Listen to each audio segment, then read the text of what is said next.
નમસ્કાર, સ્વાગત છે આપનું TV9 વિશેષ કાર્યક્રમ મતદારોનો મિજાજમાં। ચૂંટણીનું કાઉન્ટડાઉન શરૂ થઈ ગયું છે અને TV9 વિવિધ ક્ષેત્રના લોકો જોડે મતદાન વિશે વાત કરવા માટે પ્રયત્ન કરી રહ્યું છે। ત્યારે આજે આપણી જોડે છે રિક્ષા એસોસિએશનના કેટલાક મિત્રો। તેમની પાસેથી જાણવાની કોશિશ કરીશું કયા મુદ્દાને ધ્યાનમાં રાખીને તેઓ આ વખતે મતદાન કરશે। સૌપ્રથમ આપની પાસે આવીશ કે આપ કયા મુદ્દાને ધ્યાનમાં રાખીને મતદાન કરશો? જે નેતા સારો હોય તેને મતદાન અમે કરશું। જે રિક્ષાવાળાની વાત સાંભળે, રિક્ષાવાળાને સમજે, તે મને એવો નેતા જોઈએ। વિકાસના કામની વાત કરીએ તો વિકાસના કામ માટે તો આપનું શું કહેવું છે?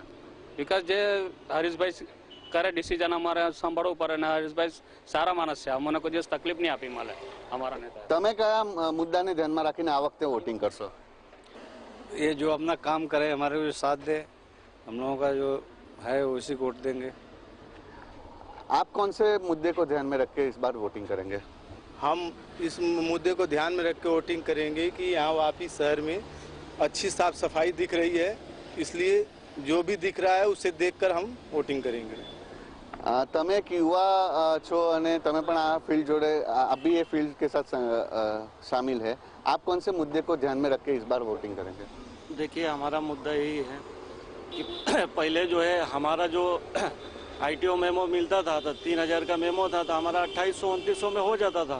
5 साल पहले की मैं बात कर रहा हूँ। हाँ, अभी जो है कि जो मेमो मिलता है डायरेक्ट हमारा 8000-9000 रुपया भरना पड़ता है, तो उसका पहले देखना। फिर वो हिसाब से जो है कि रोड का काम जो होता है तो 2 साल का होता है तो 2 साल में फिर टूट जाता है, फिर उसको रिपेयर करते हैं। वो हिसाब से जो अपना अच्छा काम करेगा, हाँ, तो वो हिसाब से हमको उसको चुन लेंगे।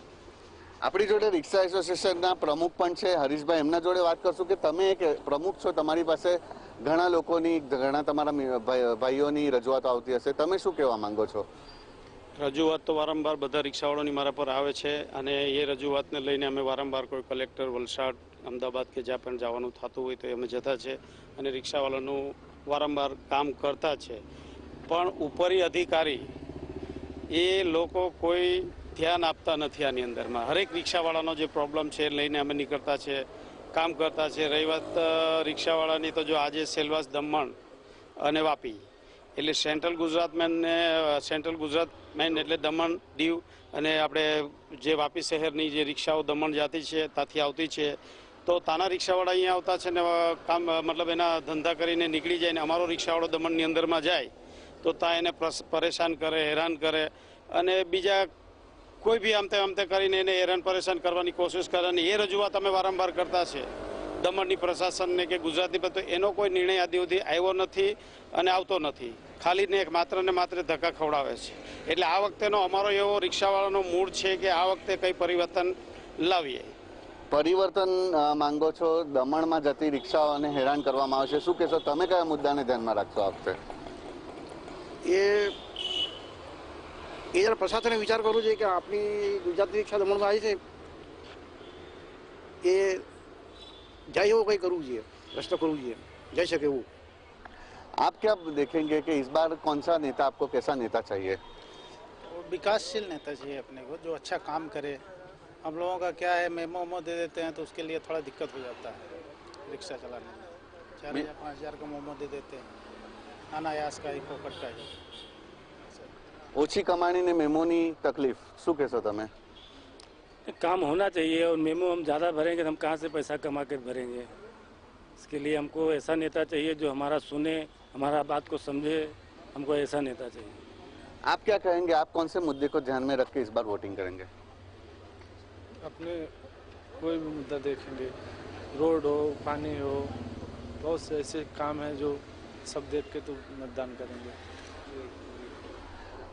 काका, आप भी हो, आपने बहुत सरकारें शायद देखी होंगी, आप क्या बोलेंगे इस बार आप कौन से मुद्दे को ध्यान में रख के मतदान करेंगे? ऐसा है, बुढ़े हो गए हम लोग, अभी आज की तारीख में सिर्फ अपने वापी में ये जो TRB बनाया है, ट्रैफिक ब्रिगेड पुलिस, व्हाइट और ब्लू शर्ट पैंट वाले, इनको पता नहीं, मुझे मालूम नहीं कितना ये पढ़े लिखे हैं, कितना ज्ञान है, इनको कुछ मालूम नहीं। अगर जो रिक्शा स्टैंड से लोड कर रहा है, मान लीजिए मैं किसी स्टैंड से नहीं चल रहा हूँ, अगर मैं रेलवे स्टेशन से गुंजन जा रहा हूँ और रोड पे कोई नहीं है, अगर मैं 2 सवारी लेडीज हाथ दे रहा, धूप लगा है और मैं बैठा रहा हूँ, वो TRB आएगा पीछे से मेरा बैक लाइट तोड़ देगा। उसको सोचना चाहिए ना कि अभी जब सुबह की गर्दी की बात अलग है। और जहाँ तक सवाल विकास और इसका, तो हमको तो अभी तक किसी सरकारों ने हम लोगों का सुना नहीं, चाहे दमन जाओ चाहे सिलवास जाओ। इसके लिए जो हमारे साथ रहेगा हम उसका साथ देंगे। रिक्शा वाले को परेशानी आप क्या कहेंगे, आप कौन सी सरकार और कैसा नेता आपको चाहिए? सर हमें वैसा ही नेता चाहिए जो कि अच्छा हो, जो अच्छा काम करे। और हम लोग क्या है कि रिक्शा स्टैंड से भाड़ा उठाते हैं और वापी स्टेशन से उठा के डायरेक्ट दमन जाते हैं, तो वहाँ सोमनाथ पहुँचने पर दमन के रिक्शे वाले पीछे लग जाते हैं, रास्ते में पकड़ेंगे, तोड़ फोड़ करेंगे, कांच तोड़ देते हैं हम लोगों का, और पर्स छीन लेंगे, पैसा छीन लेंगे, पैसेंजर को परेशान करेंगे, हम लोगों को परेशान करेंगे। और वैसा नेता चाहिए अपने को कि अच्छा काम करे और हम लोगों को टैक्स दिला दे। હરીશભાઈ, ઘણી સમસ્યાઓ છે, કઈ રીતે તમે કોને કોને રજૂઆતો કરી છે અને તમે હવે કઈ રીતે પરિવર્તન લાવવા માંગો છો? હવે પરિવર્તન એ રીતના લાવવા માંગતા છે કે જે આ પરિવર્તનની જે સરકાર ઇલેક્શનની જે વાત છે, ઇલેક્શન પટે, હવે આચારસંહિતાનો હમણાં ભંગ છે, બાકી જે કલેક્ટર, સીઓપી અને જે દમણમાં જે કંઈ પેપર વર્ક કરવાનું હોય તો એ કર્યું છે।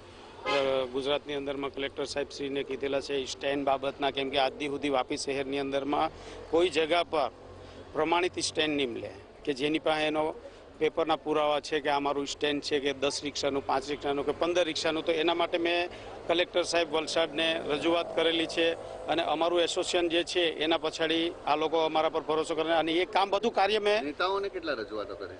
નેતાને ઘણા નેતાઓને રજૂઆત કરેલી, આગળની સરકારને, પછીની સરકારને, પણ રિક્ષાવાળા બાબતે કોઈ એમાં ઇન્ટરેસ્ટ લેતું નથી। અને જેથી કરીને અમે અમુક રિક્ષાવાળા છે એ લોકો પોતે જ મળીને આનું કાર્યવાહી ચાલુ કરેલી છે। એટલે હવે આ ઇલેક્શન પછીની જે કંઈ કાર્યવાહી થશે એ પછી જોઈએ કે કોને એ કરવાનું છે અને કોણ અમારું કામ કરતું છે। આજ સુધી તો કોઈ કર્યું નથી કે એ જે હોય તે સેન્ટ્રલમાં જે હોય અહીંયા કે જે બી હોય એ લોકોએ કોઈ કામ કર્યું નથી। રિક્ષાવાળાનો એક આ મુદ્દો છે આખા વાપીની અંદરમાં કોઈ જગ્યામાં પરમાનન્ટલી કે જે રજીસ્ટ્રેશન થયેલા હોય એવા સ્ટેન્ડ કલેક્ટરે કે પાલિકાએ કોઈ ફાળવેલ નથી આજ સુધી, વારંવાર રજૂઆત કરવા છતાં બી।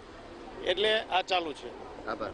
તો આ હતા વાપી અને વલસાડના રિક્ષા એસોસિએશનના રિવ્યુ કે જેમનું કેવું છે તેમની પાસે અનેક સમસ્યાઓ છે, અનેક જગા પર રજૂઆતો પણ કરી છે અને એનાથી એ કંટાળ્યા છે। તેમને એવો નેતા જોઈએ છે કે જે તેમનું કામ કરે અને તેમની સમસ્યાઓને વાંચા આપે।